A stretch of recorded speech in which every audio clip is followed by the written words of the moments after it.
भोर से पहले के अंधेरे में केदारेश्वर के मंदिर के पत्थर जैसे सन्नाटे में जलती हुई बातियों की ज्योति जाग रही थी। दीपों के प्रकाश से मंदिर का गर्भगृह धीरे धीरे उजाला होने लगा था। लेकिन राजमहल में रोज की तरह बच्चों और दाइयों की चहल पहल आज बिल्कुल नहीं थी। महल के अंदरूनी कक्ष का दरवाजा अब तक बंद था।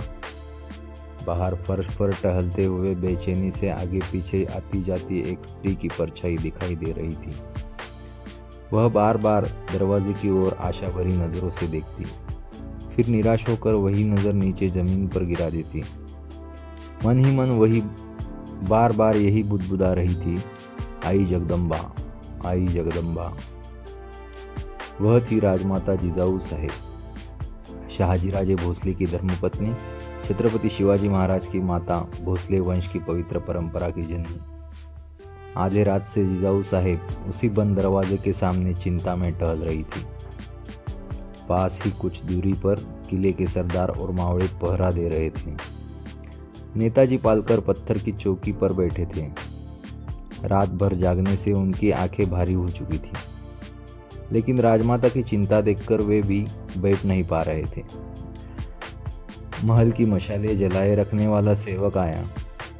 जिजाऊ साहेब को देखकर उसने आदर से सिर झुकाया और मशाले ठीक करता हुआ चुपचाप आगे बढ़ गया।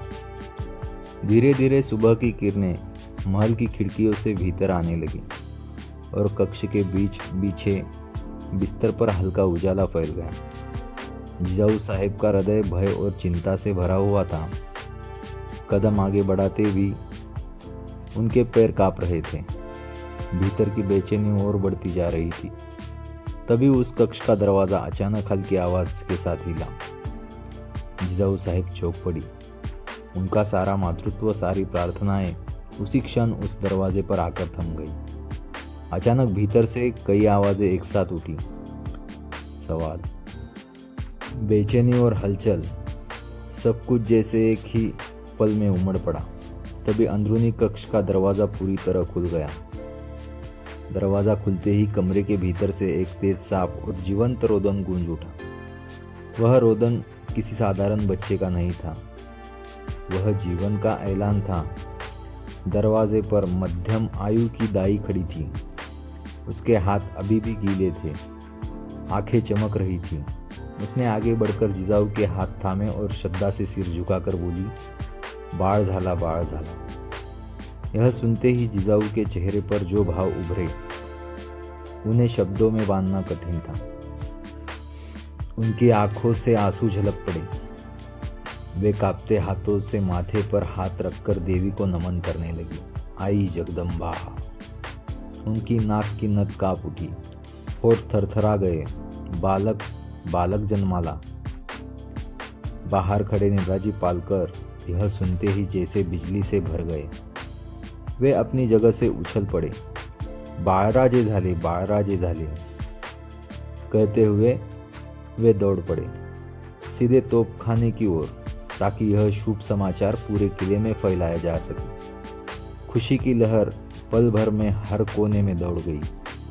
एक सेवक ने जल्दी से अपना पगड़ी ठीक की और झुककर बोला, आओ साहेब, बधाई हो, जगदम्बा ने कृपा की है। जिजाऊ प्रसन्न होकर मुस्कुराई। वह मुस्कान वर्षों की प्रतीक्षा, तप और प्रार्थनाओं का फल था। नेताजी पीछे की ओर चलते हुए भी उत्साह छुपा नहीं पा रहे थे।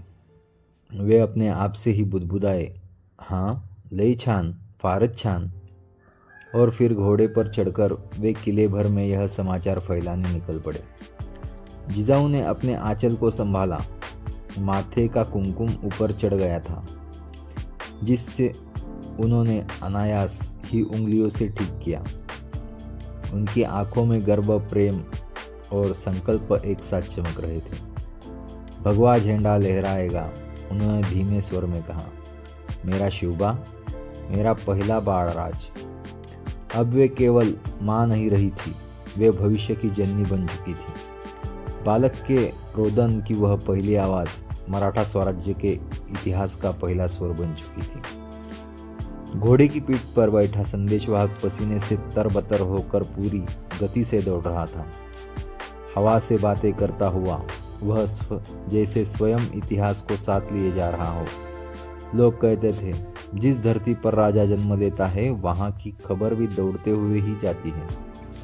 आज वही हुआ था। शुभा का जन्म हुआ था और उनकी खबर भी दौड़ते हुई किले किले फैल रही थी। जिजाऊ ने यह सुनकर गहरी सांस ली। कितनी बड़ी कृपा है आई जगदम्बा। उनके एक श्वास में वर्षों की तपस्या, प्रार्थना और धैर्य समा हुआ था।